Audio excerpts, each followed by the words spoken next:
기독교의 가장 큰 명절은 성탄절일 것입니다.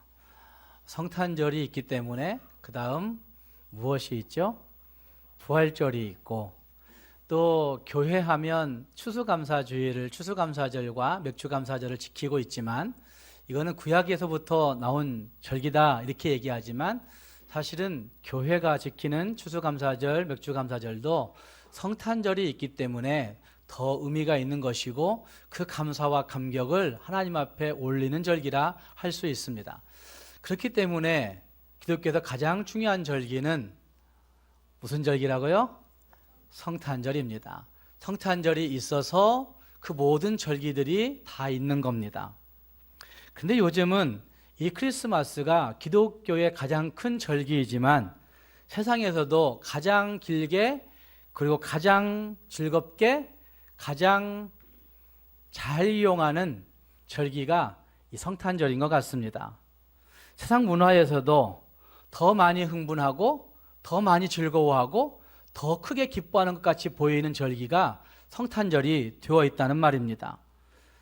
그런데 문제는 이 크리스마스 축제를 즐기는 많은 사람들이, 성탄절의 축제를 지키고 있는 많은 세상의 사람들이 이 절기의 기원을 알려고 하지 아니하고 이 절기의 기원에서 기독교적인 언급을 하지 않는다는 데 문제가 있습니다. 옛날에는 캐롤도 정말 전통적인 캐롤들을 들어보면 그 전통적인 캐롤 안에 예수 그리스도의 그 나심과 죽으심의 그 의미가 다 새겨져 있는데 이 전통적인 캐롤을 잘 부르지 않습니다. 오늘 우리가 불렀던 찬송 105장이나 104장도 다 캐롤이죠. 원래는 크리스마스 때 불렀던 캐롤들. 그런데 젊은 교역자들도 이 찬송 잘 모를 때가 있다는 말이죠. 그만큼 모르는 겁니다. 옛날에 캐롤 들을 때 이런 찬송도 있었어요. 이런 캐롤도 있었어요. 이 캐롤에는 분명히 세상 사람들이 알지 못하는 그 내용이 있잖아요. 영생하게 하시니 거듭나게 하시고 우리 생명 되시고 죄인들을 불러서 거듭나게 하시는, 성탄절이 왜 즐거운가? 성탄절이 왜 있는가? 성탄절이 왜 우리에게 흥겨워야 하는가? 하는 것이 그 캐롤 속에 다 함축되어 있었는데 그 캐롤이 다 없어지고 요즘은 루돌프 사슴코 같은 캐롤, 아니면 그것도 막 버전을 발리해가지고 달릴까 말까를 외치는 그런 식의 캐롤만 유행인 이런 성탄절이 되고 있다는 말입니다. 어쩌면 정말 상업적인 캐롤에, 상업적인 크리스마스에 모든 사람들이 다 주눅 들어가지고 교회조차도 진짜 기독교의 정신이 어디에 있는가 잊어버리고 진짜 예수가 어떤 분이신지 잊어버리고 있는 것은 아닌가라는 생각을 해보게 됩니다. 팀 켈러 목사란 분은 미국의 굉장히 유명한 분이고 지금은 퇴임해서 개척교회 사역을 굉장히 힘있게 전 세계적으로 해가고 있는 그런 목사님이신데, 팀 켈러 목사님이 최근에 쓴 책 예수라고 한 책의 서론에서 그가 그런 얘기를 하고 있어요. 우리의 구원을 위해 주신 그 예수를 이 시대는 잃어버렸다, 이렇게 얘기해요. 우리의 구원을 위해서 주신 그 예수를 이 시대는 거부하였다, 이렇게 얘기해요.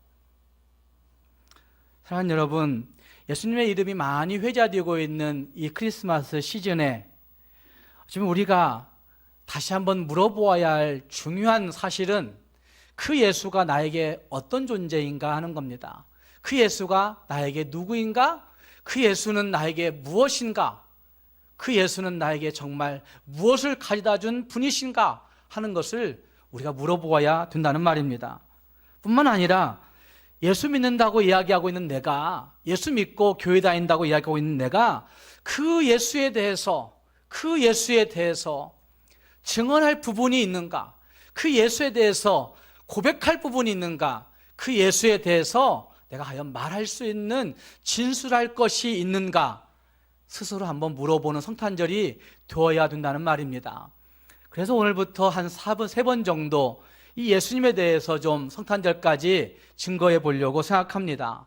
우리 모두가 다시 한번 이 성탄절의 시즌에 그냥 흥겨운 것 말고 다시 내 안에 있는 그 예수님이 나에게 어떤 존재인지를 물어보고 그 예수를 믿고 있는 내가 증언할 내용이 무엇인지를 정리해 볼 수 있는 우리 모두가 될 수 있기를 주님의 이름으로 축복합니다.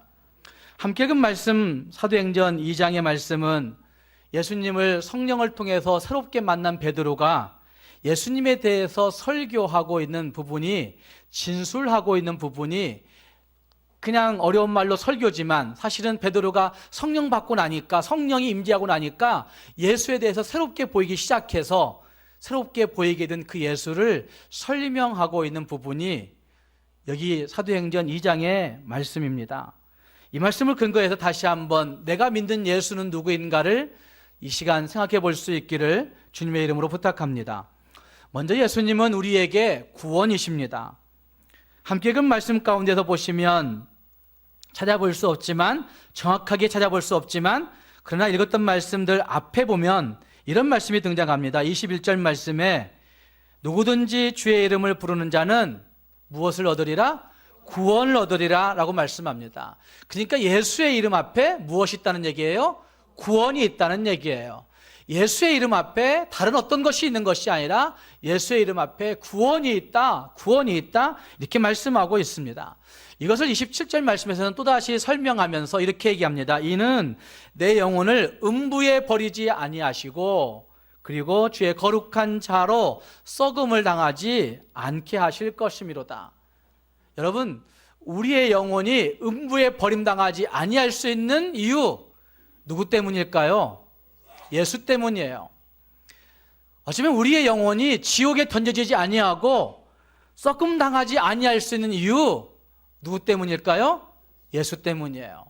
그래서 27절 말씀은 그 예수가 구원이야 하는 사실을 이런 식으로 설명하고 있는 거죠. 내 영혼이 음부에 버림받지 아니하게 하시고 거룩한 자, 하나님의 거룩한 자인 나를 하나님이 썩음 당하지 아니하도록 도우신다고 사도 베드로는 예수 그리스도를 통한 구원을 그렇게 설명하고 있는 것입니다.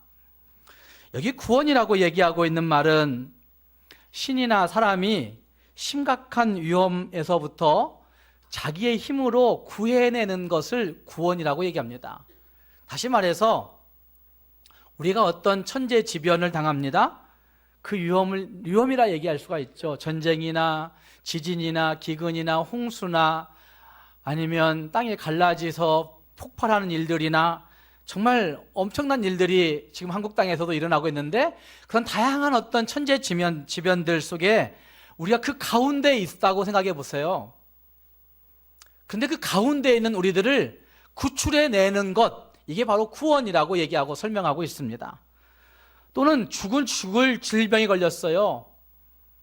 헤어나올 수가 없는 질병이 걸렸어요. 그런데 그 상황에서 지키고 보호해주는 것, 구출해내는 것, 이걸 구원이라고 그리고 단어적인 설명에서는 할 수가 있습니다.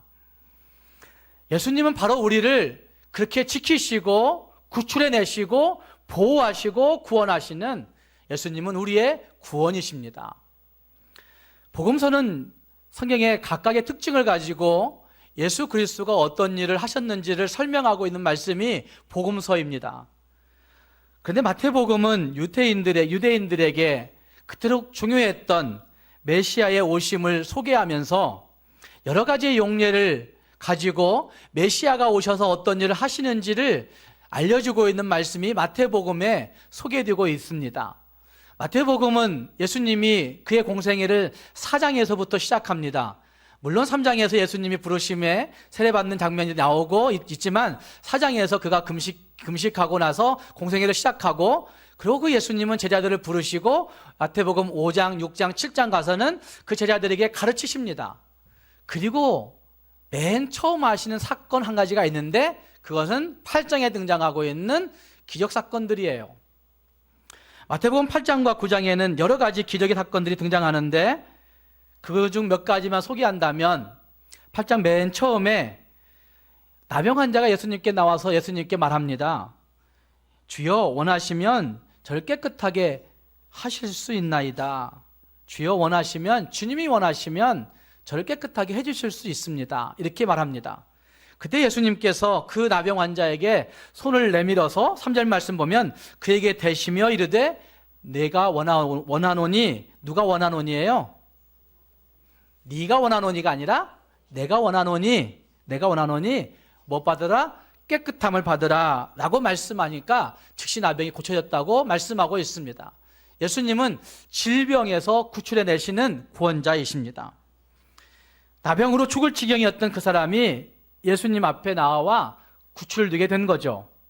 그 다음 말씀에 보면 또다시 백부장이 예수님께 찾아옵니다. 그래서 자기 하인이 중풍병 걸려가지고 이제 죽게 됐어요.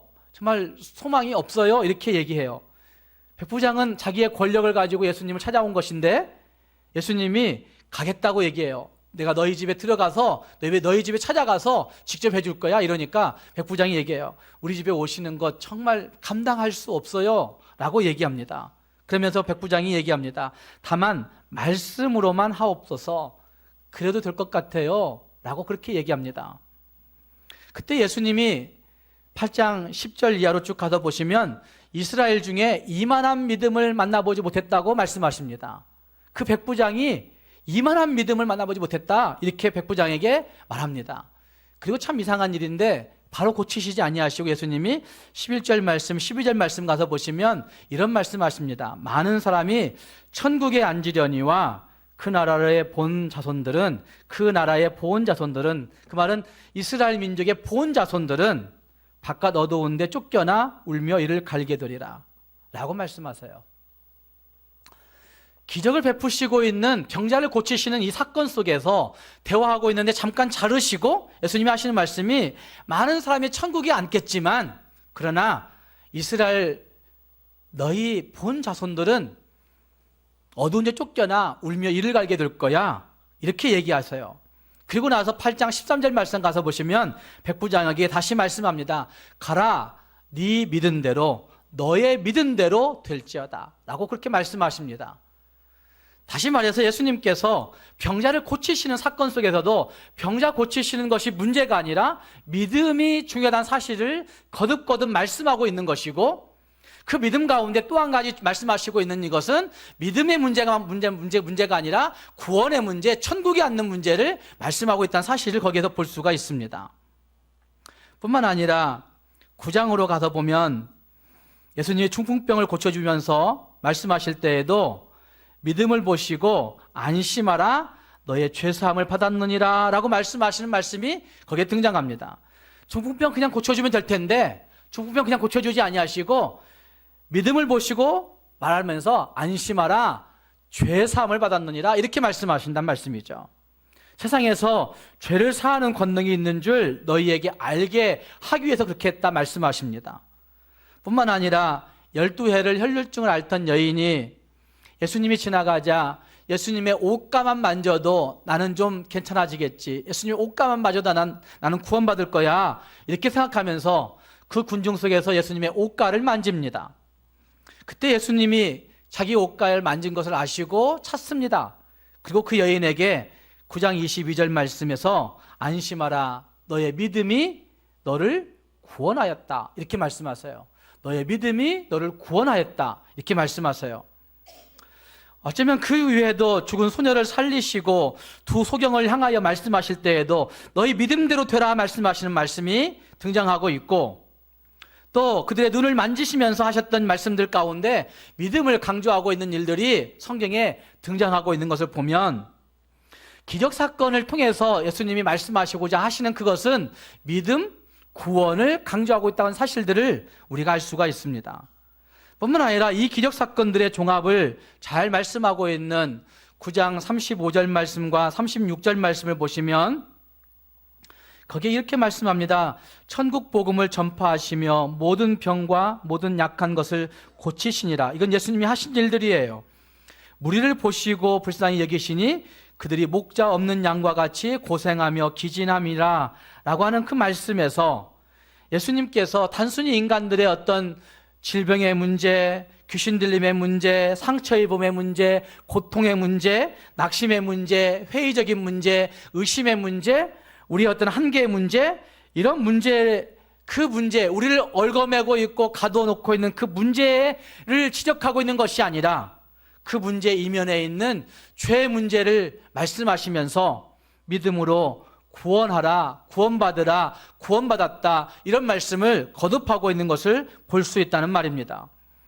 예수님이 이 땅에 왜 오셨느냐라고 묻는다면, 예수님은 죄 문제로 인하여 파생된 그 징계를, 죄 문제로 인하여 파생된 죽음의 문제를 해결하기 위해서 이 땅에 오신 분이 바로 예수님이십니다. 뿐만 아니라 죄 문제로 인하여 파생된 다양한 질병들이 우리를 억누르고 있고, 죄 문제로 인하여 파생된 다양한 불화의 문제가 우리 안에 가득가득 채워져 있고, 죄 문제로 인하여 파생된 어쩌면 여러 가지 고통들이 우리의 생각과 우리의 마음을 짓누르고 있는데, 그것을 구원하기 위해서 오신 분이 바로 예수님이라고 성경은 증언하고 있다는 말입니다. 그래서 성경이 말씀할 때 우리의 영혼이 음부에 버림받지 않는다 말씀하고 있고, 성경이 증언할 때 지옥의 고통 가운데 썩음당하지 않는다 우리에게 말씀하고 있는 것을 볼 수가 있다는 말입니다. 사랑하는 성도 여러분, 예수 그리스도의 그 이름에 우리의 구원이 있습니다.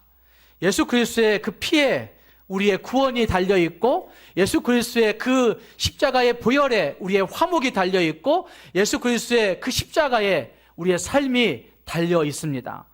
예수 그리스도의 그 이름에 결코 정죄 당하지 아니하는 그 능력이 거기에 달려있습니다.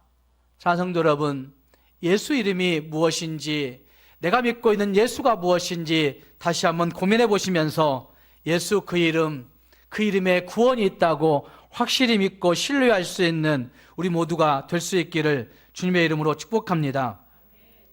또한 예수님은 우리에게 이기는 기쁨을 주시는 분이십니다.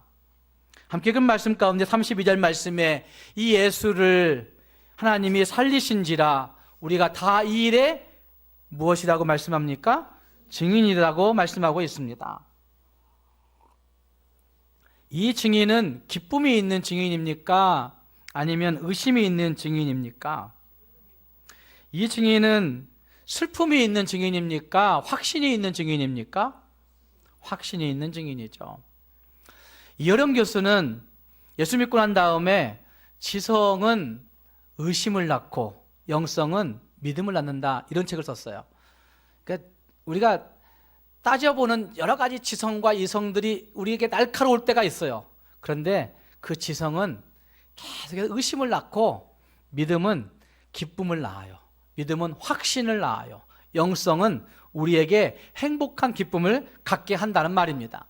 이전에 베드로는 그런 사람이 아니었는데, 예수 그리스도를 다시 만난 그 베드로는 여기 말씀 가운데 예수를 하나님이 살리신지라 이 일에 내가 증인이야 라고 말하면서 기쁨에 찬 모습을 보여내고 있는 것입니다. 사랑하는 여러분, 예수님은 우리에게 이김을 주시는 능력입니다. 그래서 요한복음 16장에서도 예수님이 말씀하십니다. 너희가 세상에서는 환난을 당하나 낙심하지 말라고 말씀하시면서 내가 세상을 뭐 했다고 말씀합니까? 이겼다고 말씀하십니다. 그래서 예수 그 이름은 우리에게 이김을 주시는 기쁨이요, 이김을 주시는 능력이라고 말할 수가 있습니다. 세 번째로, 예수님 어떤 분이십니까? 예수님은 우리에게 내 주인이십니다. 함께 그 말씀 36절 말씀에 이렇게 말씀하십니다. 그런즉 이스라엘 온 집은 확실히 알지니, 어떻게 알아요? 어떻게 하려고 말씀합니까? 확실히 알지니 너희가 십자가에 못 박은 이 예수를, 그 다음 뭐라고 말씀하시는지 같이 읽읍시다. 하나님이 주와 그리스도가 되게 하셨느니라 라고 말씀합니다. 우리가 십자가에 못 박은 그 예수를 하나님이 어떻게 하셨어요? 주와 그리스도가 되게 하셨다. 우리가 거부한 그 예수를 하나님이 어떻게 하셨어요? 주와 그리스도가 되게 하셨다 말씀하세요. 여기 말씀이 정확히 말씀하잖아요. 그 예수는 우리의 주인이세요. 하나님이 우리의 주인으로 만드셨다 말씀하십니다. 사도행전 2장에 성령 충만을 입은 베드로가 지금 설교하고 있는 내용인데, 성령 충만을 입은 베드로가 예수 그리스도에 대해서 쭉 진술하고 난 다음에 그가 사도행전 3장으로 가면 큰 장벽을 만납니다. 그가 진술한 예수 그리스도, 열심히 진술했는데 3장에 가면 나면서부터 안진뱅이 된 거지를 만나게 됩니다. 제가 거지라는 용어를 그냥 이렇게 쓰는 것은 그게 그냥 이해하기 쉬운 거예요. 뭐 고급스럽게 여러 가지 뭐 거린이라 이렇게 얘기할 수도 있지만 그게 훨씬 더 이해하기 쉬워서 그렇게 씁니다. 그냥 구걸하고 있는 거지를 만나게 되었습니다. 근데 그 거지에게 향하여 베드로는 누구의 이름을 자랑합니까? 예수 그리스도의 이름을 자랑합니다. 예수 그리스도의 이름을 선포합니다. 예수 그리스도의 이름이 전부라고 얘기합니다. 예수 그리스도의 이름이 내 주인이라고 그렇게 얘기하고 있는 것이죠. 여러분, 여기 거지에게서 그려지고 있는 인간의 실존의 모습이 저는 있다고 생각합니다. 이 거지에게서 그려지고 있는 인간의 실존은 첫 번째는 우리 모두가 죄 가운데 태어나 죄 가운데 살고 죄 가운데 죽는다는 사실을 보여주고 있는 것이 이 거지의 모습이라고 생각합니다. 아니, 죽고 싶어도 죽지 못하는 그런 사람의 모습을 나타내고 있는 거죠. 죽고 싶어도 잘 죽을 수 없는 무능한, 죽고 싶어도 죽을 수 없는 연약함, 무력한 인간의 모습을 보여주고 있는 거죠. 평생 성전 문에 살다가 평생 성전 문에 들어가지 못하고 성전 문 앞에 앉아서 살다가 구걸하며 살다가 그냥 죽는 그 거지의 모습, 그게 우리 인간의 모습일 수 있다는 거죠. 평생 예수 앞에 살다가 예수 안에 들어가지 못하고 평생 예수 이름 부르다가 그 예수 이름이 무엇인지 진짜 모르고 그냥 그렇게 죽을 수 있는 인생일 수 있다는 말씀이죠. 어쩌면 거기에서 얻어지는 수입으로 마지못해 살아가는 인생, 죽지 못해 살고 있는 인생, 그런 인생을 그려내고 있는 것이 사도행전 3장에 그려내고 있는 안진뱅이 거린의 모습이란 말씀이죠. 오늘날 젊은 사람들이 뭐 TV에서 종종 나와, 요즘 하도 많이 나오니까 그거 볼 때마다 정말 나도 그런 것 같아. 그럼 나도 한국을 떠나야 되나? 이런 생각할 때가 있어요. 무슨 얘기냐?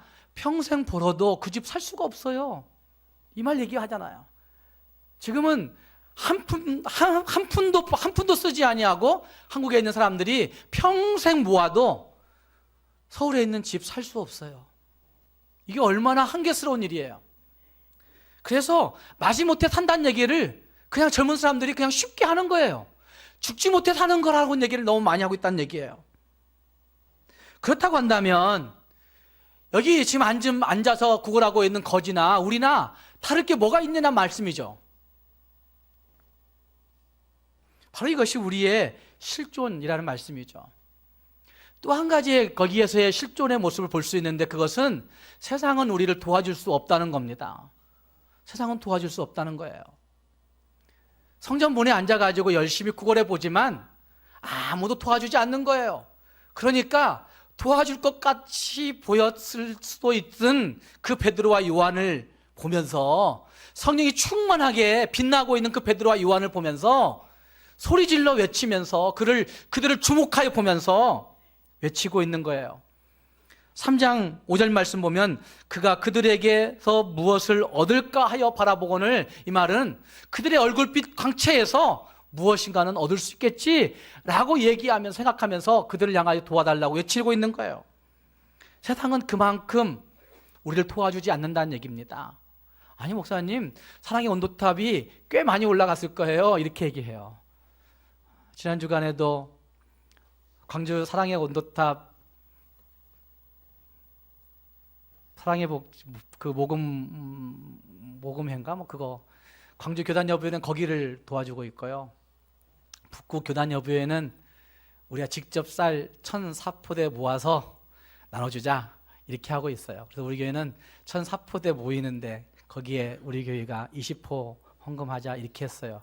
더 이상 우리가 할 수 있는 여력이 없어요. 너무 많이 달라고 하니까. 여러분 더 하자 그러면 더 할 겁니다. 그런데 이런 거 있으니까 자선이 있는 거 아니에요? 자선이란 얘기는 스스로 손을 베푼다는 얘기 아닙니까? 이 시즌에 자선은 많이 있어요. 그래서 사랑의 온도탑 올려요. 그래서 사랑의 온도탑이 안 올라가면 그 공동복지 모금회에서 기업들을 짜내잖아요. 옆구리 찔르잖아요. 그래가지고 기업들이 모금 낼 수밖에 없도록 만들잖아요. 그래서 자선 이 시기에는 조금 되는 것 같아요.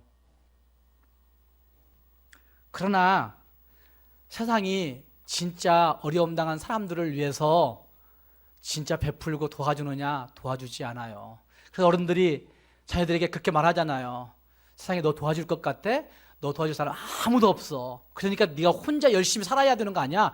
이렇게 자녀들에게 말하는 이유가 있는 거 아니에요. 세상은 우리를 도와줄 수 없다는 것을 이 사도행전 3장이 보여내고 있는 그 거지에게서 볼 수 있다는 말입니다.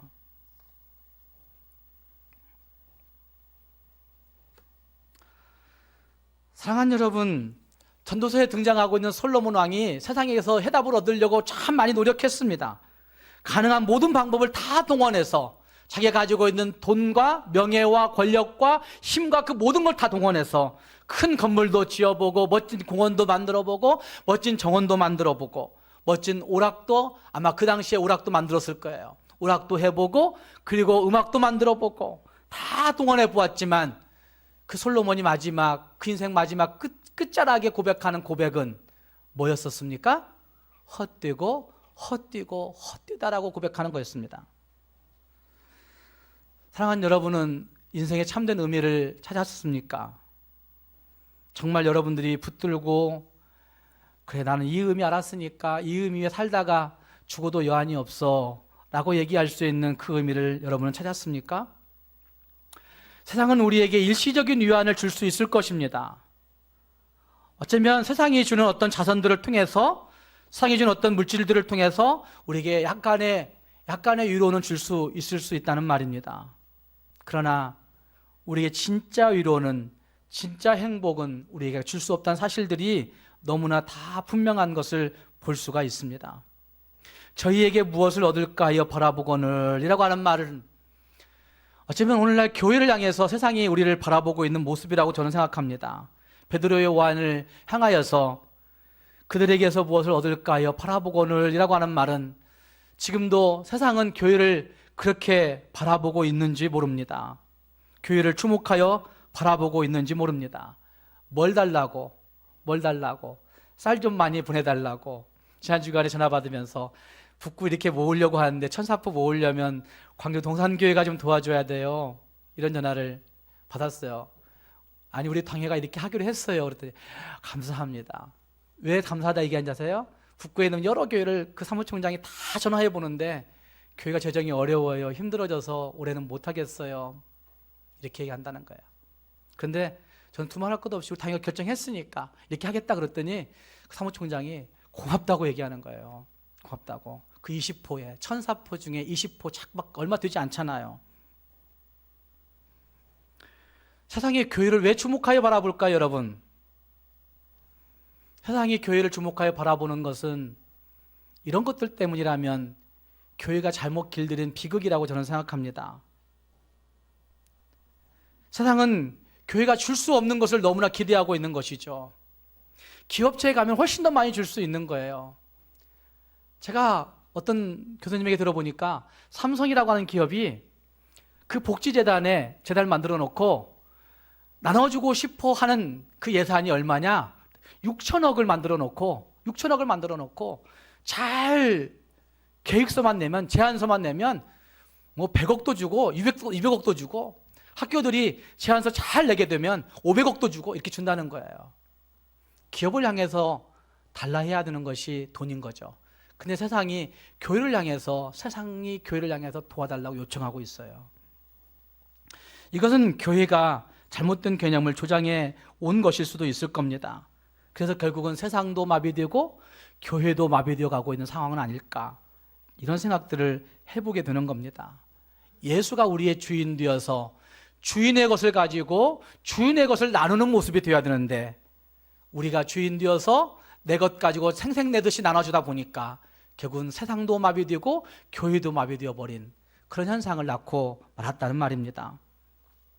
사랑하는 여러분, 교회는 세상을 향하여 무엇을 줄 수 있습니까? 예수 그리스도는 과연 세상을 향하여 무엇을 줄 수 있는 분이십니까? 예수 그리스도는 과연 나를 향하여 무엇을 주실 수 있는 분이십니까? 토날드 아놀드 박사는 세상이 교회에게 너무나 도덕적 향상만을 기대해 왔다고, 기대하고 요구해 왔다고 지적하면서 이렇게 얘기합니다. 기독교의 직무는 우리를 꽤 괜찮은 신사로 만들 수는 있다. 기독교의 직무는 우리를 꽤 괜찮은 신사로 만들 수 있다. 그러나 그 도덕적 향상이 세상을 변화시키는 능력은 될 수 없다고 지적하고 있는 겁니다. 많은 심리치료학자들은 교회에서 부르는 찬송이나 교회에서 부르는 노래나 교회에서 외우는 어떤 기도문이나 어떤 성경의 한 구절들을 잘 암송하고 있고 읽고 있고 그 찬송을 부르면 심리적으로 안정을 찾을 수 있다고 심리의 치료사들은 이야기합니다. 기독교 감정이 조금 더 그들에게 곁들여지면 그들에게 치료가 행해질 수 있다고 그렇게 얘기합니다. 그러나 진짜 참된 평안을 줄 수 있느냐? 그렇지 않습니다. 또 긍정적인 사고와 철학적인 가르침들을 요구한 사람들은 교회가 이런 가르침들을 통해서 교회가 사람들의 어떤 지적인 수준들을 높여놓아야 된다고 얘기하는 사람들도 있습니다. 그것도 맞는 얘기일 수 있지만 진짜 구원은 가져다 주지 못하는 것입니다. 사랑하는 여러분, 교회가 무엇을 해야 하는지 한번 생각해 볼 필요가 분명히 있습니다. 사도행전은 예수님 때문에 바뀐 사람들의 행적을 기록하고 있는데 특히 베드로의 모습을 보면 베드로는 그 예수님 만나기 전에 아니 예수님 따라 다닐 때에도 그는 어부의 기질을 버리지 못했습니다. 예수님 따라 다닐 때에도 그는 그의 가지고 있던 고집과 다혈질적인 어떤 성질, 못된 그것들을 버리지 못했습니다. 예수님을 가장 가까이 따랐는데도 불구하고 예수님을 가장 열심히 따랐는데도 불구하고 예수님을 가장 열심히 그를 보호하겠다고 혈기를 부렸는데도 불구하고 그는 예수님을 가장 먼저 버린 사람이 되었습니다. 그리고 다 체념하고 예수님 죽자 다 체념하고 생업으로 돌아가 버린 사람이 바로 베드로였습니다. 그러나 성령 강림 이후에 자기의 주권을 예수님께로 이양한 다음에 그 베드로는 내가 네 병 낫게 해줄게 이게 아니라 나는 아무것도 없어. 너에게 줄 수 있는 돈이 없어. 너에게 줄 수 있는 금과 은이 없어. 너에게 줄 수 있는 아무것도 없어. 그러나 나는 예수 그리스도가 나에게 있다고 얘기하는 그런 존재가 되어 있는 것입니다. 사랑하는 여러분, 예수님이 베드로의 주인 되어 있는 겁니다. 그래서 그 주인의 힘으로 그 주인의 것으로 주인을 위해 주인을 소개하고 있는 베드로의 모습을 사도행전 3장에 볼 수 있는 것입니다. 예수 없이는 말도 못하게 된 것이고 예수 없이는 생각도 자유롭지 못하게 된 것이고 예수 없이는 판단도 자유롭게 하지 않는 사람이 되어버린 것이고 예수 없이는 자기 가치를 내 가치라 말하지 않는 사람이 되어 있는 것이고 예수 없이는 아무것도 하지 않는 사람이 되어 있는 그 태도가 바로 여기 베드로의 모습 가운데서 보여지고 있는 것입니다. 사랑하는 여러분, 지금 세상은 예수를 주인으로 인정할 것인지 아니면 너희가 주인인 것을 확증하며 드러내고 살 것인지 이것을 우리에게 도전하고 있는 세상이라고 저는 생각합니다. 서점에 어제 저녁에 늦게 잠깐 나갔다 왔는데 올해 베스트셀러를 쭉 보니까 1위는 2019년에 트렌드예요. 김난도 교수. 이 사람 돈 많이 벌었을 거예요. 제가 11월 달 초에 내년도에 계획을 세우려고 책을 볼 때에는 그 김난도 교수의 트렌드 책이 있었어요. 그런데 그 책이 잘 안 팔렸어요. 그래서 뭐 교보나 터미널에 있는 그 문고 그 차트에 오르지도 않았어요. 그 트렌드 책이. 그런데 어제는 1위에 올라 있어요. 그래서 그 생각이 들으면서 사람들이 내년도를 궁금해하고 있긴 하구나 이런 생각이 들었어요. 그런데 올해의 베스트셀러 전체, 이달의 베스트셀러가 아니라 올해 전체 베스트셀러는 어떤 책이냐면 곰돌이 푸라고 한 책이에요. 곰돌이 푸. 사본 분들도 있을 것이고 그 내용을 아신 분들도 있을 거예요. 만화로도 본 분도 있을 거예요.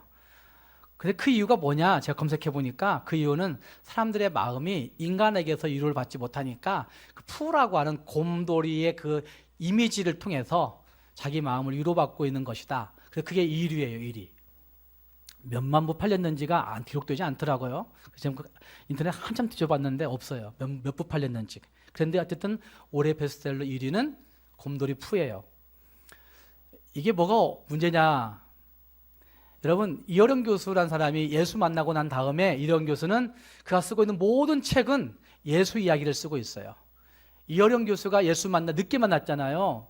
늦게 만났는데 그 후에 그가 쓰고 있는 모든 책은 성경 이야기를 다 가미하고 있어요. 그래서 그가 쓴 첫 번째 책, 지성에서 영성으로라고 한 책이 서점에 나왔을 때 그 책이 37만 부가 팔렸어요. 37만 부. 그런데 서점가에서 올해의 책을 선정할 때 몇 부 정도 팔리면 올해의 책이 될까요, 여러분? 10만 부 팔리면, 우리나라에서 10만 부 팔리면 올해의 책으로 선정된답니다. 그런데 이어령 교수의 책이 37만 부가 팔렸는데 올해의 책에 선정됐을까요, 안 됐을까요? 올해의 책에 선정되지 않았어요. 왜 그럴까요? 세상은 교회 이름이 들어간 것, 예수 이름이 들어간 것, 성경의 이름이 들어간 것, 요즘 학교에서 공공기관에 근무하시는 분들 얘기해서 종교 행위하면 안 돼요, 이 얘기 많이 들을 거예요. 불교는 다 해요. 불교 학교도 가보세요. 불교 학교 앞에 다 석가모니 그려놓고 다 해요. 기독교인들만 종교 행위하면 안 돼요, 이걸 지켜요. 진짜 이상한 종교인들이에요. 이 기독교인들 진짜 자존심 없는 기독교인들이에요. 저는 그렇게 생각해요. 다 하는데 왜 기독교인들만 안 하는지 몰라요. 서점가에 기독교의 이름이 올라가면 안 되는 거예요. 그래서 서점가에 37만 부가 팔려도 예수 이름이 들어간 책은 올라가지 않아요. 김하중 대사란 분이 있어요. 주중 대사로서 굉장히 일을 잘한, 외교부에서도 인정받고 모든 사람들에게 인정받는 그런 대사인데, 김하중 대사가 쓴 책 하나님의 대사란 책이 있어요. 그 책도 21만 부가 팔렸어요. 근데 그 21만 부가 팔렸는데도 불구하고 그 책도 올해의 책 리스트에, 차트에 올라가지 않아요. 교보문고나 그 영풍문고가 조작한지는 모르지만 어쨌든 올라가지 않아요. 왜 그럴까요? 세상은 하나님을 거부하는 겁니다. 세상은 예수로 인한 변화를 거부하고 있기 때문에 그렇습니다. 한국 사회의 개방과 발전과 한국 사회의 모든 분야의 흐름을 주도해온 그룹이 있다고 한다면 그 그룹은 예수 믿는 그룹이었습니다. 적어도 교육의 분야에서는 두말할 것 없이 한국 사회의 교육을 이렇게 높이 올려놓은 그 교육의 주도적인 흐름은 예수쟁이들이 그렇게 만들어 놓은 것입니다. 그런데 지금은 예수 이름이면 안 된다고 얘기합니다. 왜입니까? 예수가 주인 되는 것을 싫어하기 때문에 그렇습니다. 교회 다니고 있는 우리조차도 예수를 주인으로 믿고 살지 않기 때문에 그렇습니다. 한국 여성의 인권이 참 많이 좋아졌잖아요. 여러분, 한국 여성사라고 하는 책을 읽어보세요. 한국 여성사를 읽어보시면 그 여성사의 근대까지의 대부분의 한국 여성사를 주도해온 그룹은 기독교 그룹이에요. 교회 그룹이 없었다고 한다면 여러분들은, 오늘 여기 참석한 여성들은 머리 들고 다닐 수 없는 현대를 맞이했을 수도 있었어요. 그런데 지금은 그 여성의 인권을 누가 올릴 수 있다고 생각해요? 여성 인권 운동하는 사람들이 올려줄 수 있다고 생각하는 거예요. 사랑하는 여러분, 예수님에 대한 분명한 확신이 있으면 변화된 삶을 살 수 있습니다. 왜냐하면 그 예수가 우리의 주인이시기 때문에, 내 생각의 주인이시고 내 마음의 주인이시고 내가 가지고 있는 가치관의 주인이시고 내가 세우는 계획의 주인이시고 우리가 양육하고 있는 자녀들의 주인이시고 그 예수가 우리 인생의 주인이시기 때문에 바로 예수 그리스도를 주인으로 삼으면 우리가 그 주인의 것으로 주인을 위해서 더 자신 있게 살 수 있는 그리스도인이 될 수 있다는 말입니다. 그리고 그곳에 예수로 인한 변화가 일어나는 것입니다. 우리 모두가 다시 한번 나에게 예수가 누구인지 생각하면서 예수로 내 주인 삼고 예수로 인한 변화를 즐기며 기뻐하며 살아갈 수 있는 우리 모두가 될 수 있기를 주님의 이름으로 축복합니다. 기도하겠습니다.